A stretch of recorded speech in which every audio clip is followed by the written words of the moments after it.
See, now I feel like you're baiting me because you invoked the word LARP, and I've been tweeting and thinking a lot about this idea. And it's funny, this is one of the things that the postmodernists really understand. Where I part ways with our postmodernist friends is that they just see LOL, nothing matters. For me, quite the contrary. And I was talking about a poem or something in class. The line was, dressing in your Sunday best. And none of my kids knew what the hell that was. Sunday best, like, what are you talking about? And of course, it's shorthand.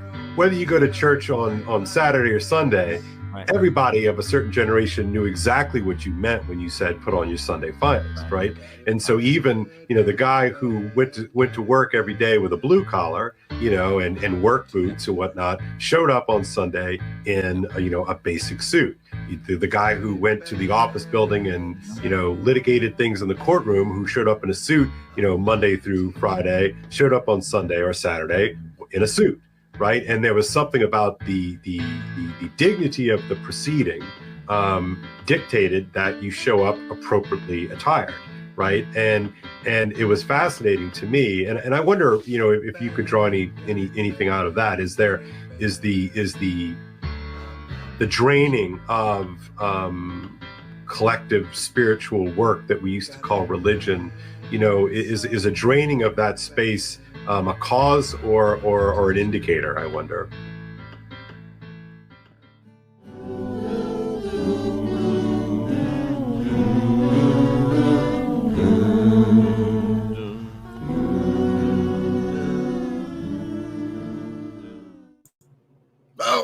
Welcome. This is a Grim Grizz live stream. Diabetes of the Mind, Anti-Semite Sabbath, as promised in my controversial, I bet you, last live stream. Where's media assets? And then there. Hi. Hello. I see the assassins have failed.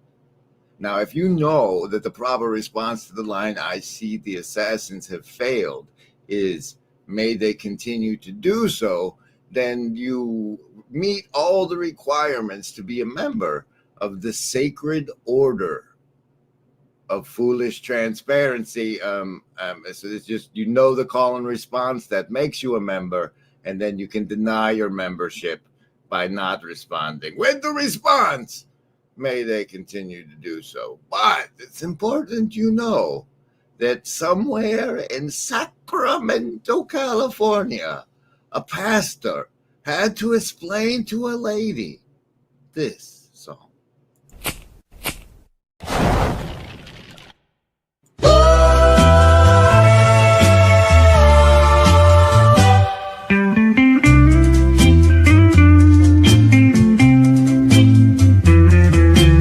People very just king, great king. People error, people king, big, just king. Happy, many down, many jack king from right, just new king, big, great, can, new, happy. The owls are not what they seem, the owls. People very just king, great king. People error, people king, big, just king. Happy, many down, many jack king from right, just new king, big, great, can, new, happy. The owls are not what they seem. The owls are not what they seem. The owls, people very just king, great king. People error, people king, big, just king. Happy, many down, many jack king from right, just new king, big, great, can, new, happy. The owls are not what they seem. The owls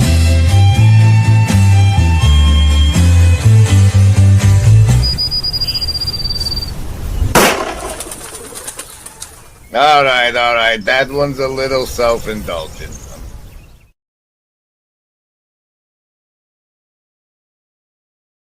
And in order to reveal how, in fact, self-indulgent it is, I have to allow you to witness the snuff film that Chad put in that branding, which I still prefer to the fart noise he put in the other branding. Somebody who's been around and hasn't missed some streams says, thankfully, we didn't have a nuking big.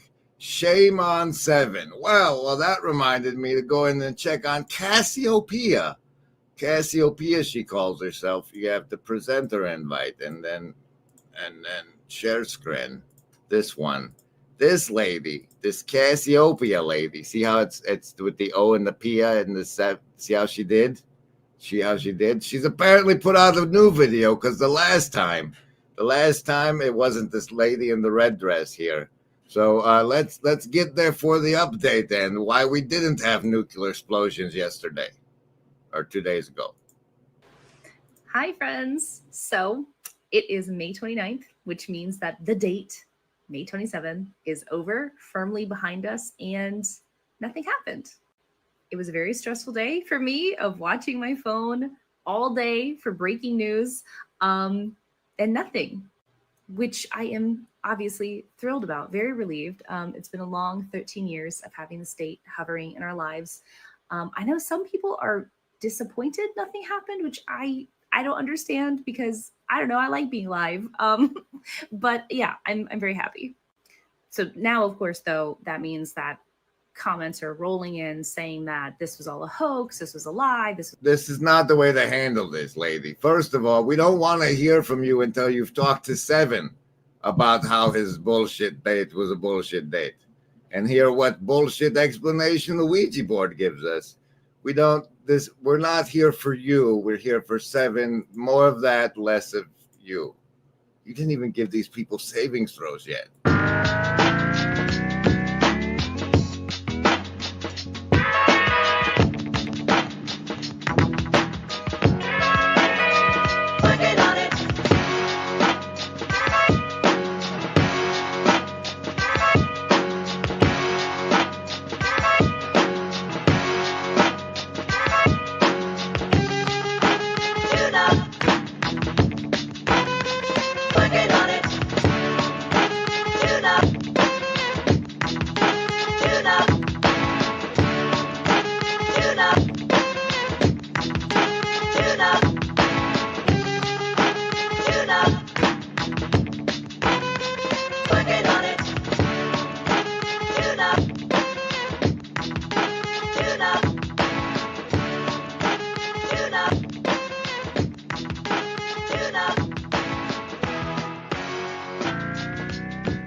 McMoseph says he didn't need the savings throws.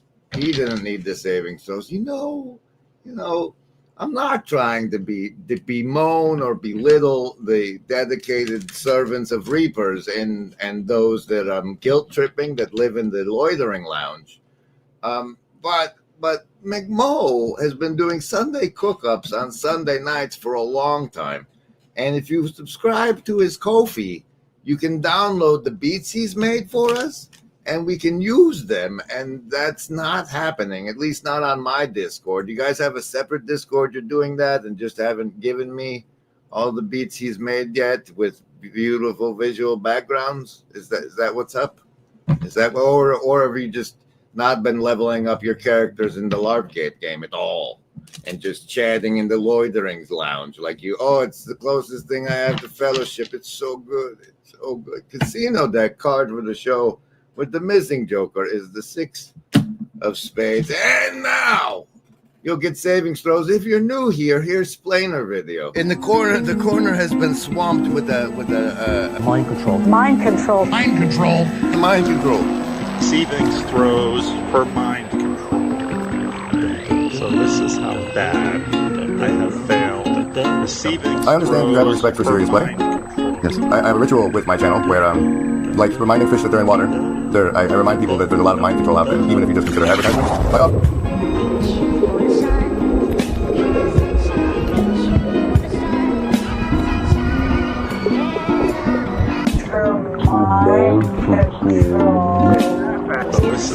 that I have failed. I give you a savings throw against the mind control I use against you. So A, you know I'm using it against you, and if it works, I get more points.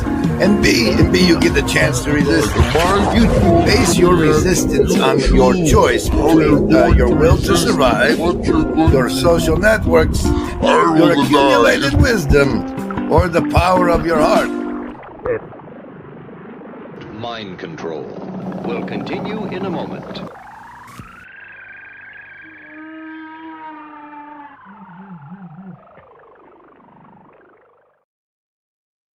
Yes, we have to appear as valuable members to both Ko-fi and YouTube. So please donate to us so we can donate to each other in the loop. Caleb Cypress, I don't know if I've seen you before, but now you understand that there's a lot of mind control. You need the savings throw against it. Now, the way this works is the human being is constantly balancing seven sources of motivational energy. 7 sources of motivational energy, like spinning plates. They used to have this show called Star Search where it's like it was like American Idol before American Idol. And I saw a guy one time, he would run back and forth spinning plates to keep them all spinning at the same time. That guy, it's like doing that, but it's your motivations, right? And now one of those is your will to survive, in which case you would choose the survival die as your resistance to the mind control. The next one is the power of yourself, what you think about yourself internally. So we don't use that one. Next up is your social network, how you interact outside, and how the self that you are, the motivational self that you are, that is reflected back to you by your social network, in which case, if you're really strong in that area, you can use it to resist the mind control. You pick social if you want to do that, or if you're a socialist. Those people pick that one. Then is the power of your heart, and that's love, but we flip it a little bit and do wisdom first, because the left-hand path, they don't give a shit about this one. So in a nod to them, we say, is it your accumulated wisdom, which is like balanced in your throat plate? You can choose throat plate or accumulated wisdom to resist. Like, I know better. This is all mind control. I'm so wise. That one, if you're one of those people, you choose wisdom to resist the mind control. And if you're a lovey-dove, you pick the power of your heart and the heart die. And I roll it. If it's 10 or higher, half damage. Survival, social, wisdom, or heart. Choose. Oh, survivalists. Just enough. Half damage for you. That's a 10. Socialists. How dare you? +3 the next stream saves. You got the nat 20. Well done to the socialists today. I guess is us being together a social network? Shut up. Wisdom, folks. You got a 9. You're going to need a +2 bonus at least. You get that from just saying anything in the Hive Mind chat, like that guy just did. This Caleb Cypress guy, he got a +2. So that if he picked wisdom, he did 11 now. Same with the heart, folks. You need the 2 from the chat. That's an 8 for you, or you're taking full damage. Indigo kids, what's that about? They get a 6 today. A 6 today on their savings throws versus the mind control. So let me whip some up now that you've had your savings throws. The thing we know about CABAL is that he's a dog, and also it's participatory. And I think there's a difference we have going on where one side acknowledges it and they participate knowing that it's rigged, right? And then the other ones are just participating, they're playing along, they know it's rigged. There's a thing here going on where your acceptance of how to interface with CABAL, how to participate in CABAL, whether or not that includes the fact that it's fake and scripted or not, is it play? I don't, like I said, this was the edge of my thinking aloud.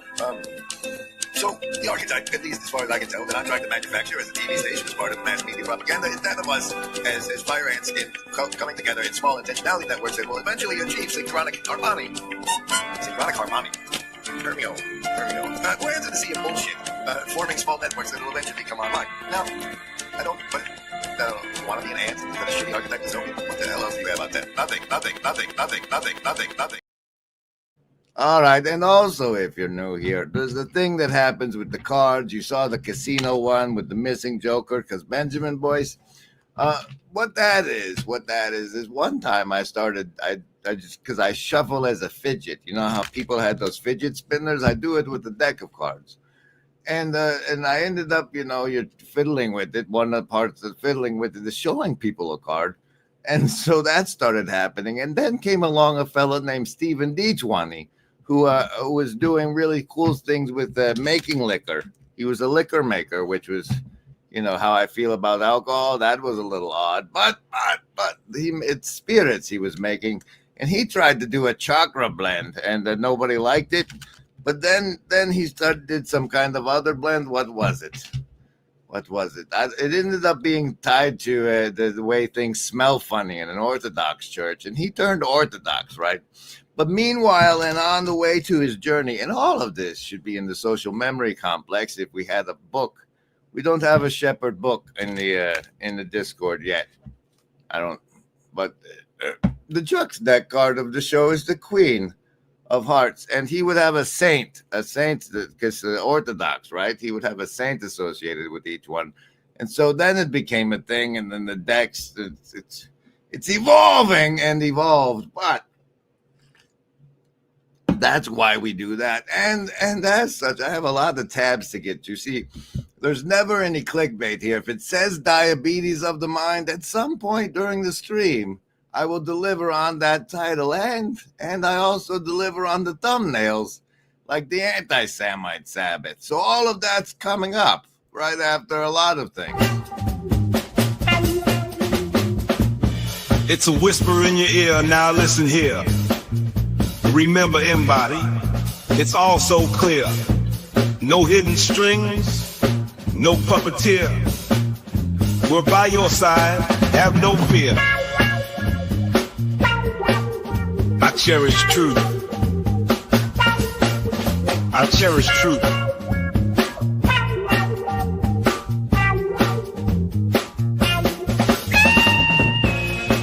Remember, Embody, there is no agency. We want what's best for you.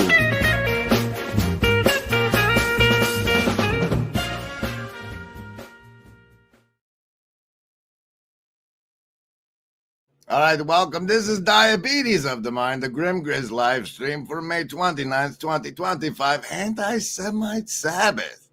On the thumbnail, look at that, welcome. Not only am I a member of the Sacred Order of Foolish Transparency, but as a member of the Sacred Order of Foolish Transparency, it's important for me to also confess to you that you know, that I'm also a member of the Fraternal Regiment embodying narcissistic sociopathy. It's welcome friends. You see, the ethno-nationalists were trying to take the term friends, and I said, that's not true. That's not an accurate usage of the term friends. The friends are a fraternal regiment embodying narcissistic sociopathy. But we couldn't take Brotherhood of Evil Mutants because it was already taken. But you see, the fraternal regiment part is a reverence to brotherhood, because as we all know mimetically, they crown the good with brotherhood from sea to shining sea. So, such that therefore then, if we steal the crown of brotherhood, we will be the good guys. So the Fraternal Regiment embodying narcissistic sociopathy wants you to know that narcissistic sociopaths are people too, and we're coming for the crown.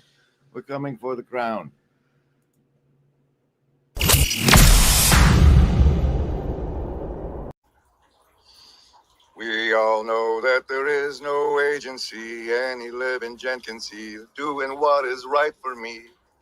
Is lifting up my bro so he can grow some eyes to see that doing what is right for me increases all our agency. Oh, well, you got to give the anti-Semites have been here for like a minute now. You should probably give them something.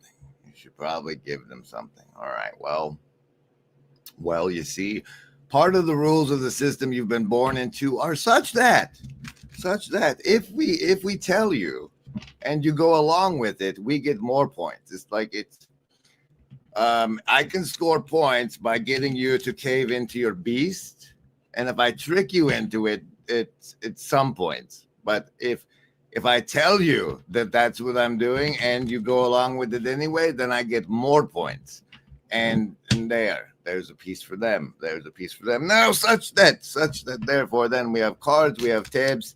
The diabetes of the mind and the anti-Semite Sabbath part, they're on the card. And in order to get to the card, I this time have a bunch of tabs to go through. The first one of which is going to be from the Red Church card of the show. Yeah, you're associating tabs now with different cards, are you? Okay, then. Well, the Red Church card says it's a queen of spades. And that particular tab is the live stream earlier preceding this stream over by the one and only Rick Walker, who streamed a little bit, and he talked about how businesses make a lot of mistakes. And I'm making the mistake currently of not cashing in on his offer to help manifest paintball for Jesus. So that was appropriate and sort of socially indebted me to this sort of behavior. Griswold Grimm, great to see you here. And you can watch me in color. Yes, you can watch me in color. Love it. Hey, Kim, great question. No, sir. I said we can watch you color, which is what you've set up here. Check out this thing he did. Pedron, 1964 fan. Love it. Great question. Chad, lost the audio. Hopefully we're back now. Set it up like this, which was really great, but unfortunately the audio cuts out unless he's in the other one, and so he did this whole string there. I even did his corn emoji at some point. No, he didn't highlight the corn emoji. He never highlighted the corn emoji, but he's launching a new book, and you know, there's reasons, there's sociopathic reasons. Welcome. We hope you're feeling virtually not alone. Don't forget to like, comment, and subscribe. All right, so that was the Red Church card of the show. That's happening. What else was happening? Another card, more branding. Another card, more branding. In all our searching, the only thing we've found that makes the emptiness bearable is each other.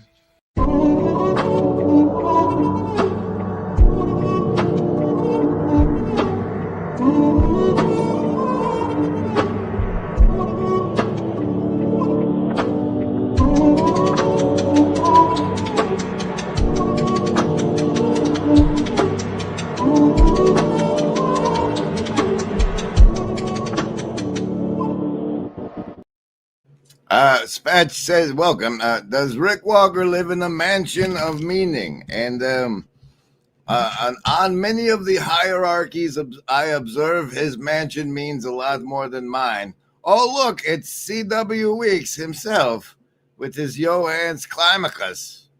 All right, nobody's looking that up, Weeks. Nobody. And that was a good thing you put out on your channel. You should go and see the thing he put out on his channel. It touches another. See, this Rick Walker is a walker in the land that I don't exist in. Similarly, C.W. Weeks is on Story Labs, which is a leftist world I don't exist in. He's got some great stuff over there on his channel about that you can see. That's Blue Churchy enough. Here's their card of the show. The King of Spades. Wow, we're getting a lot of face cards today. The Blue Church card of the show it with this over on Grail Country we're missing right now with the one and only Alam, who should definitely have his own damn boat if he's going to be on live streams for 6 hours. He didn't get to it, but I think this is what he was going to do. God is something greater than ourselves. Nous in classical terms, what you call it, radical empiricism of William James, the collective unconscious of Jung. I think Jordan wanted to use grammar, and this is what I think Marshall McLuhan warned us of, is when we can't understand each other's grammar, never mind these kids who don't understand their own grammar, you can never get together. So I think Jordan wanted to say, hey, God, think of it as consciousness. And this is why I think he thought this. This is why I think he thought it. Wow. That and now agency deck card of the show. We have another deck of cards. It's the agency deck, and we're gonna shuffle it now and present to you a card, and then show you what's happening in a place as a prelude, as a build up, as a what do you call it? A titillation, a puffing perhaps of this. Midwestuary 2025, August 22nd through the 24th in Elmhurst, Illinois. A weekend you won't want to miss with special guests Cale Zeldin, Paul Vanderklay, Rod Dreer, Elizabeth Oldfield, John Vervaeke, and Jonathan Pajot. Midwestuary 2025, the Fellowship of the Spirit. Stay tuned for more details. Visit us at midwestuary.com for ongoing updates. What there then, sir? Sir, did you see that the last two names on that list were John Vervaeke and Jonathan Pajot? Why, I did notice that. Yes, I did. Well, the agency deck card of the show says the Queen of Spades. And that turns out that Jonathan Pajot and John Vervaeke are presently, I think, appearing over on the Transfigured channel with the Sam guy from not from Kids in the Hall. He's not from Kids in the Hall. The Sam guy had those two of the people you'll see at Midwestuary on, and that's probably still happening now. Welcome to another episode of Transfigured. I'm here with Dr. John Vervaeke and Jonathan Pajot. And before we get going, I want to announce the Midwestuary Conference 2025 in Chicago, Illinois, although technically Elmhurst, Illinois, a suburb of Chicago, from August 22nd to 24th, 2025. The theme is Fellowship of the Spirit. This is carrying on after a couple conferences that we've had. There's been a conference in Chino, a conference in Thunder Bay, and these are sort of conferences related to this little corner of the internet. If you like listening to John or Jonathan's stuff, then I'm sure that this conference would be right up your alley. We are hoping.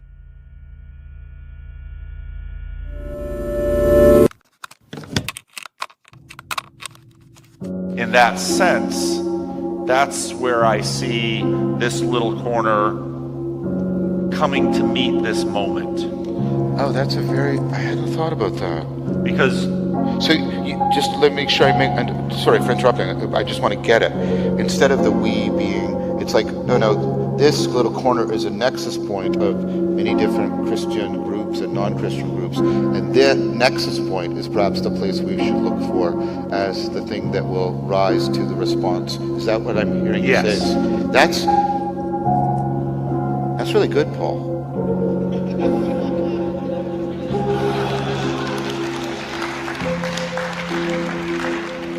And that's what I hear when you say, this is how this little corner should steal the culture.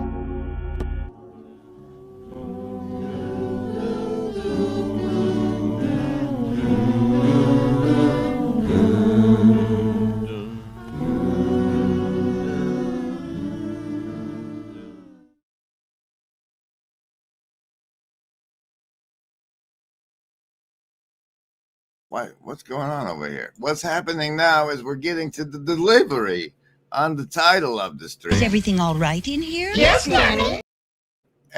Not the thumbnail so much. The diabetes of the mind part. That involves. You see, I exist not only on this here platform, but the ship also surfaces on X, and there's multiple ways of surfacing on X, some of which we'll explore now. It says I'm not live anymore. It used to have a circle said I was live. Born in the wrong, but what is this? This is because that time you saw Bill Maher on Charlie Kirk, and Bill Maher is supposed to be an atheist, and he says that he believes people can be born in the wrong body. And in order to believe you can be born in the wrong body, you have to have a metaphysics that's not allowed to people who call. You can't have that metaphysics and still be an atheist. But the point, and this is how the Chinese people just ripped apart a big Canadian historic company, and they're dancing about it. That's the stream. It's as if their Messiah is in the Sunset Bank. The sunset's in the West. It's as if they're like Herod. Like Herod thought that maybe the Messiah was coming, will kill all the babies. Anyway, this part comes out because this Jonathan Haidt guy, he's full of the Jonathan Haidt. He says he has this scientific research because he's a science popularizer, Jonathan Haidt. He says when schools go truly phone free, collected and stored away for the day, the results are transformative. When phones are only prohibited during class, they're still very disruptive during class. Give kids and teachers a break. There he's popularizing that science there. And that spins off. That spins us off all the way into diabetes of the mind. Because you see, I say, with so much claim that mental health illnesses imbalances brain chemicals, you'd think chronic overstimulation of dopamine would cause the allegorical diabetes of the mind. And as I often do, I press the grok button on my own tweets to see if it actually makes sense what I said. And that resulted in this diabetes of the mind stuff we're getting into now. It's going to be great. It always is great. What? So say we all. Yuck, yuck, yuck. Ho, ho, ho. Imagine a world where boundaries blur between reality and fiction, with Mikhail Gorbachev leading the charge. Gorbachev didn't just challenge political norms, he dared to break the fourth wall in storytelling. "Tear down that fourth wall," he exclaimed, inviting us into a new era of engagement. His metaphorical call wasn't for Berlin alone. It was a clarion call to storytellers and audiences alike. Engage directly, break barriers, and foster a dialogue. Gorbachev's words echo in the halls of creativity. As storytellers, it's our turn to tear down that fourth wall, inspired by Gorbachev's daring challenge. Join us in this creative revolution. Tear down the walls that confine your stories. Share, like, and subscribe for more inspiration. Okay. No. Well, yeah, go ahead. LARP! We have the ability to LARP and LARP hard.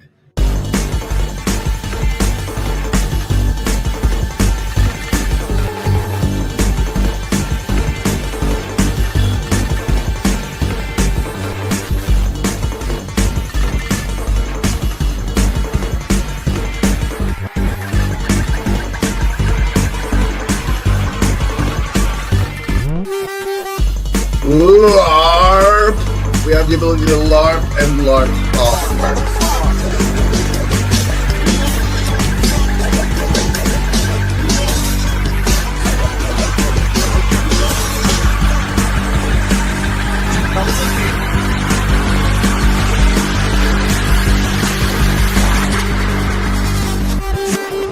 That was a McMo one, I think. I believe that was a McMo masterpiece. I think that was his stylistic impression, signature thereof. Okay.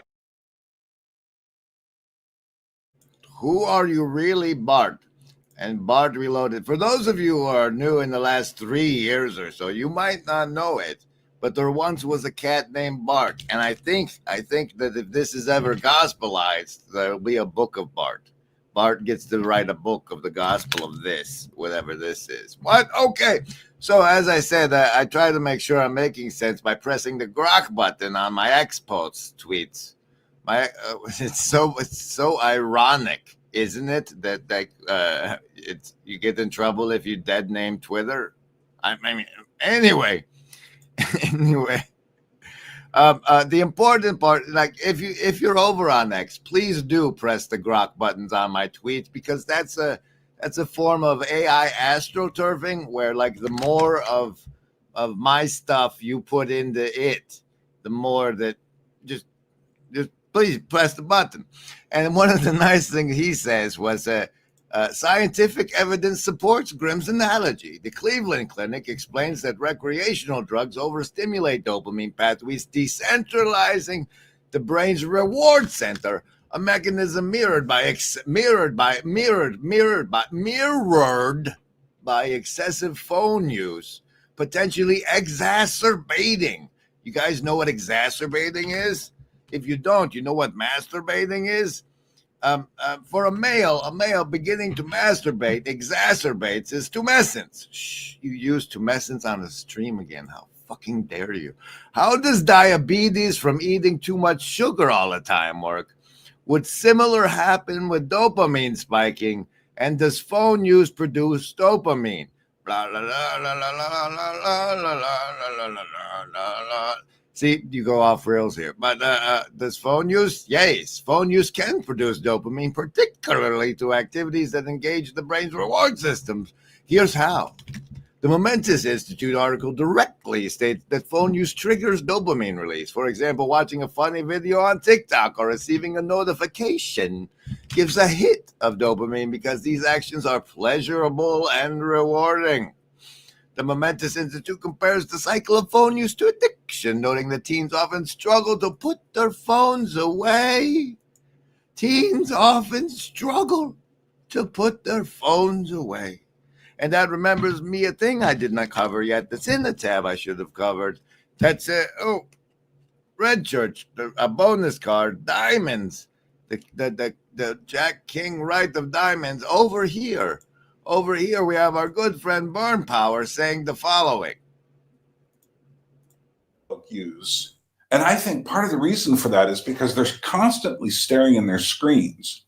Unlike the people of the modern era, which died sometime in the late 20th century, these people no longer look to the past for their inspiration. They are caught replying to emails, replying to social media, watching things happen, getting caught on TikTok, getting caught with social media, watching the ever-present feed of scrolls. This happens especially if you're interested in politics, but also if you're interested in almost anything else these days. And so they're so stuck that they will look at something like, I work with, have worked with recordings for a good chunk of my life. And so, they were called LPs. Later, they were called vinyl LPs. But it's like the Zoomers were just looking at now, and they just started calling them vinyls, which drives anyone older than like about 35 insane. Because the medium is the message, Burn, and we don't mind driving you insane. And that's Burn Power from the Anadrotist channel. And you're like, why are you showing me this old boomer man? Well, he's like one of those guys in the Game of Thrones that Tarly wanted to be. You know, the fat kid that went up to the wall and then escaped and went down south with the lady girl and ended up in that tower place. He's like one of those guys, and he had the class and form to realize that I was worth talking to 3 years ago.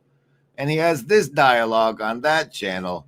Apparently, let's do this line. Oh, I'm looking very, he's telling me a sweet story there, I think. What was the 33rd minute after all? Is it the Hopomene?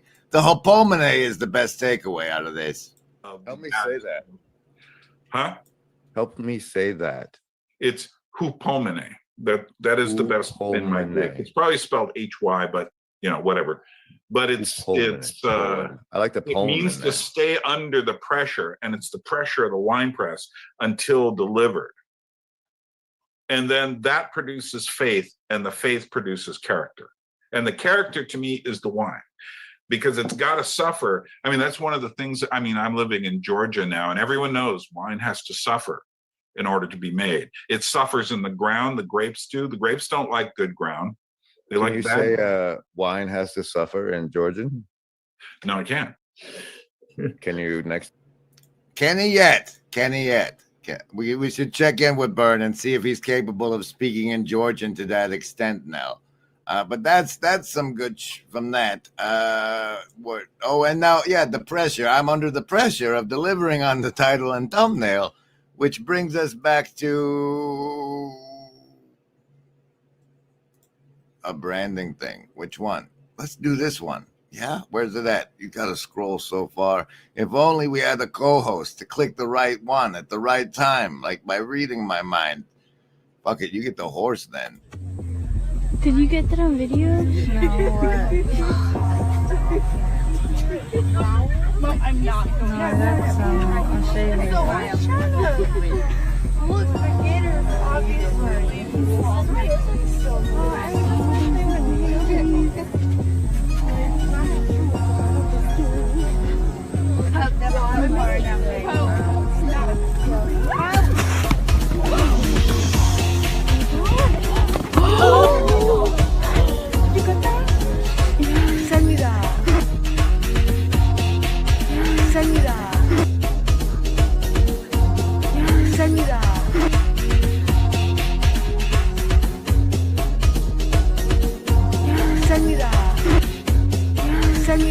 Hey, yo! I just feel bad for this kid. My God. Yes, it's okay.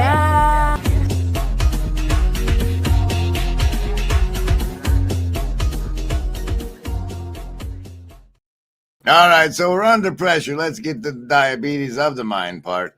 The summary of the last thing says that excessive sugar intake leads to insulin resistance, weight gain, and eventually the diabetes by disrupting metabolic balance, the effects of organ damage and inflammation. Now, see, what happens is like if you stop long enough, your body can fix it. But if you don't stop for long enough that your body can fix it, like over and along, like if you don't let the thing get fixed ever, eventually the things can't fix themselves anymore. And I'm like, is it the same way with our dopamine receptors though? With the brain's also an organ. Can that fail? Can chronic dopamine spiking cause it to not balance, like be able to balance anymore? And it took me like 2 prompts to get that right. But in part of the results that came back was that it turns out there's a connection between the dopamine system and the Parkinson's, which I found fascinating. And then so it goes into take it there. Could one lose the ability to reset their dopamine thing as with diabetes? And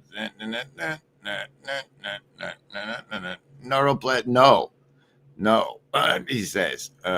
Yes, logically, it's plausible that the chronic dopamine overstimulation could lead to a permanent loss of the brain's ability to reset, especially under certain conditions. Prolonged exposure and developmental timing, as well as the epigenetic changes. However, you can probably recover. It's probably reversible, probably.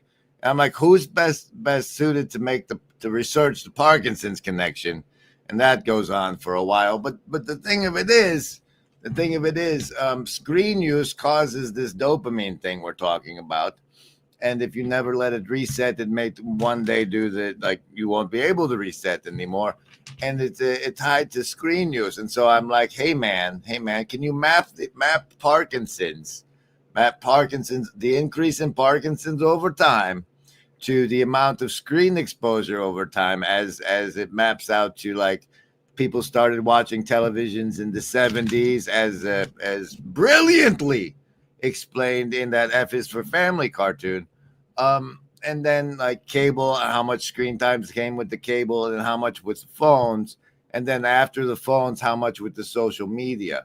And is that all? Can you map that to an uptick in Parkinson's? Because suddenly, I think you can. I think it's possible that the same way your body can never be able to fix your sugar problem because you won't stop drinking the sodas ever that it burns out your organs. And I think the same thing works with your dopamine passages and screen times. I think that seems the logic is there. is there, which is why I'm starting to recommend an anti-Semite Sabbath. An anti-Semite Sabbath. Now, first of all, the reason we're calling it an anti-Semite Sabbath is because I need to do some outreach to those guys. It's like all right. So say you're the pharaohs, yeah, and you figure out that eventually the slaves are always gonna revolt. And so you invent this thing called middle management, so that whenever the slaves get uppity enough to do a revolt, instead of coming after you, the pharaohs, they instead go after the middle management. And what if they created that by destroying that anyway, middle management. And if you're an anti-Semite, it's basically you're angry at the boss and you're not paying attention to the fact that it's corporate. And if you're an anti-Semite right now, you're not seeing the fact that you should be mad at the pharaoh. That's who's got to set our people free. It's not the middle management. And so I'm outreach to anti-Semites. But to see the Sabbath part, it's been echoing in my mind because I listened to that Pastor Paul Vanderklay guy. He's been saying a lot. He's been quoting that line that the Sabbath wasn't made for, and it was made. It wasn't that man was made for the Sabbath. It's that the Sabbath was made for man, or vice versa. I don't know how he actually words it, but the notion being that if these dopamine screen times are doing this thing like diabetes to us, that like not taking a Sabbath from the screen times, even if you're an anti-Semite, doesn't mean you shouldn't observe Sabbath, because it might be part of like physical maintenance of your mental faculties to not be under a constant stream of dopamine for 24 hours a week. You know, maybe you should take a Sabbath even if you're an anti-Semite. And that's to prevent the diabetes of the mind, which is therefore the delivery on the thumbnail and the thing there. Okay. But you didn't. The list? Yes, any of the first level ones. I'm gonna get a soda. Anyone want one? Hey, Graham, I'm not in the room, right? What room? I want to cast Magic Missile. The room where he's casting all these spells from. He hasn't cast anything yet. I am, though, if you'd listen. I'm casting Magic Missile. Why are you casting Magic Missile? There's nothing to attack here. I'm attacking the darkness.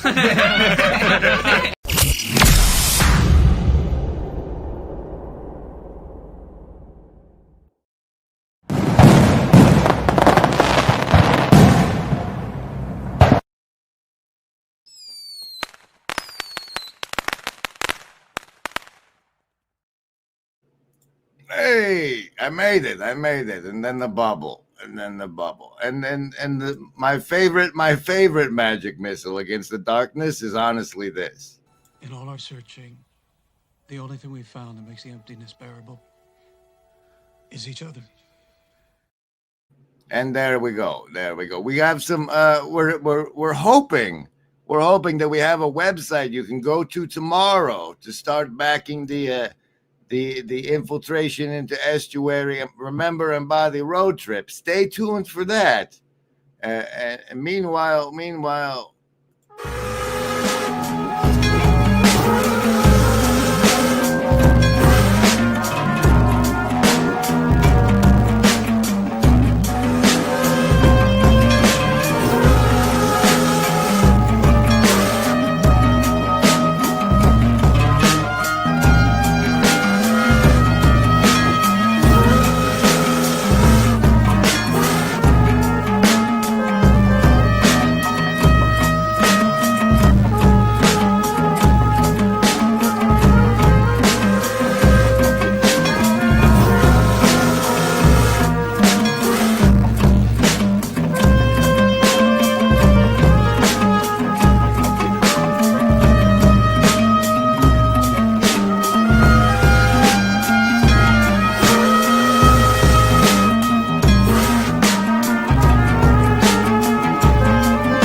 Neil, that is way more true than you realized when you said it, and I'm still waiting for you to catch up.